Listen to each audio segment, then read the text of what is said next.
Hola, bueno, ahora vamos con el segundo tema para las exposiciones de la clase Ética y Códigos Deontológicos, dirigida por el profesor Armando Muñoz. En este caso yo escogí el tema de el periodismo político y bueno, para empezar a hablar de periodismo político como tal, hay que dar como unos pros y unos contras. Los pros es que el periodista político tiene mucha capacidad de tener mucha información sobre lo que pasa dentro de lo que sí es la política, como el Congreso, el Senado, de tener demasiada información de lo que está pasando en el presente en el país, de lo que puede pasar a futuro, y esto se lo da a conocer a las personas del común, a los ciudadanos como usted, como yo. Eh,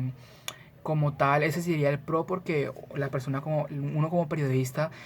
quiere siempre tener mucha información sobre un caso para así poderlo exponer. También tiene unos contra, que es digamos que la mayoría de periodistas así que se van como a la rama de la política,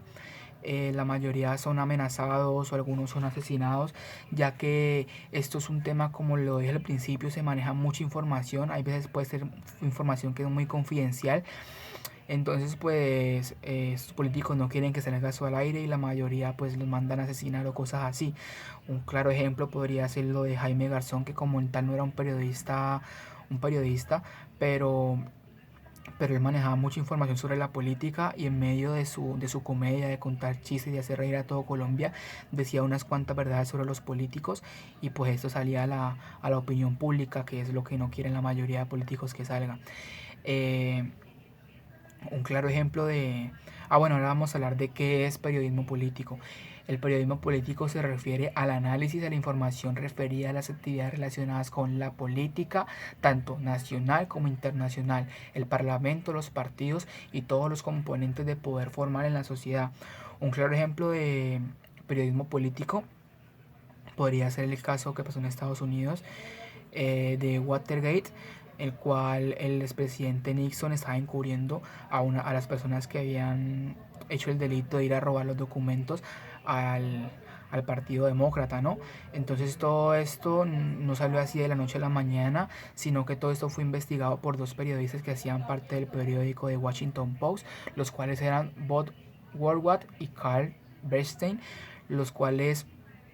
ellos no solamente cumplieron su rol como periodistas de informar a las personas, sino que analizaron más allá, investigaron muchas cosas y se dieron cuenta que las personas que habían capturado el FBI y la CIA eran personas que hacían parte, que rodeaban en ese entonces al expresidente Nixon. Y se dieron cuenta que el expresidente Nixon había encubierto a estas personas para que no las declararan culpables en una corte.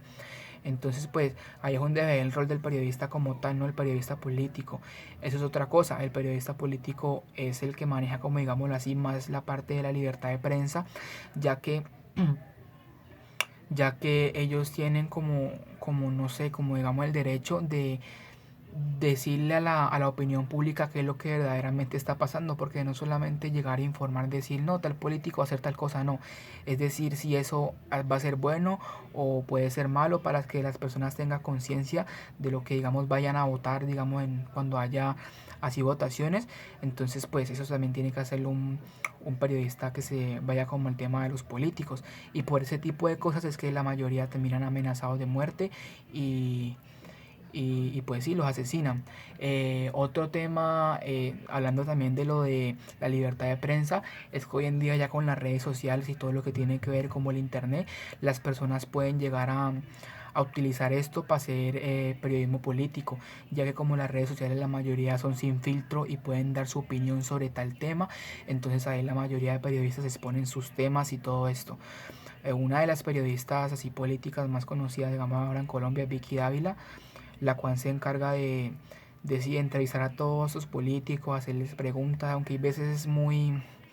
no sé, como muy dura con estos personajes, pero igual eh, es una persona que sabe mucho sobre política y, y sí, ella, todo lo que, digamos, lo que dice puede ser que sea realidad o no puede ser que sea realidad. Y ya eso es más que todo lo que tiene que ver como con el periodismo político. También otra cosa es que lo que son los periodistas políticos tienen que ser muy objetivos. O sea, ellos cuando estén dando una opinión en algo de tema tienen que saber manejar, digamos en Colombia que se trata más como la derecha o la izquierda, no inclinarse hacia algo, sino siempre ser objetivos y dar la información tal como es y decir los pro y los contra de esa información que vayan a dar, y que pues ojalá sea pues muy verificada, muy versátil a la hora de decirse. Y pues eso es más que todo lo que se basa el periodismo político, y ya, muchas gracias.